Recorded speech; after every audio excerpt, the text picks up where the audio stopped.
Almaguer. Tonight, as our nation grapples over how and when to reopen the country, this warning from the director of the CDC: a second wave of the coronavirus outbreak in the fall could be even more difficult than the current national epidemic because it would come at the opening of flu season.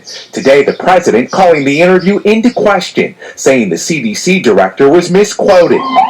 But many experts believe the virus will surge again. The issue that I was talking about being more difficult, is that we're going to have two viruses circulating at the same time. With concern mounting over what will come next, doctors in Santa Clara, California now confirm the first documented COVID-19 deaths in our country. The first two fatalities now linked to the Bay Area, February 6th and 17th. Weeks earlier than the deadly outbreak at nursing homes in Washington state, the victims had not traveled to China, suggesting community spread well before the first case was recorded by the CDC. The virus was probably introduced and circulating in our community again far earlier than we had known.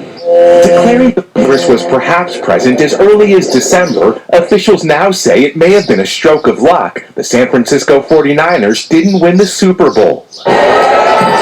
If they had, a Bay Area parade like this one in Oakland in 2018 could have fueled the spread.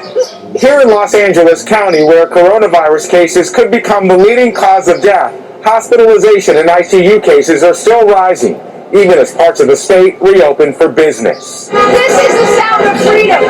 With protests across our nation again today, the director of the CDC says the demonstrations are not helpful. Katie Beck is in Richmond. In Virginia, hundreds of protesters causing gridlock at the Capitol, urging the governor to lift his stay-at-home order so Virginians can get back to work. Tonight, the calls to reopen the country and the warning the virus may return with a vengeance. Miguel Almaguer, NBC News, Los Angeles.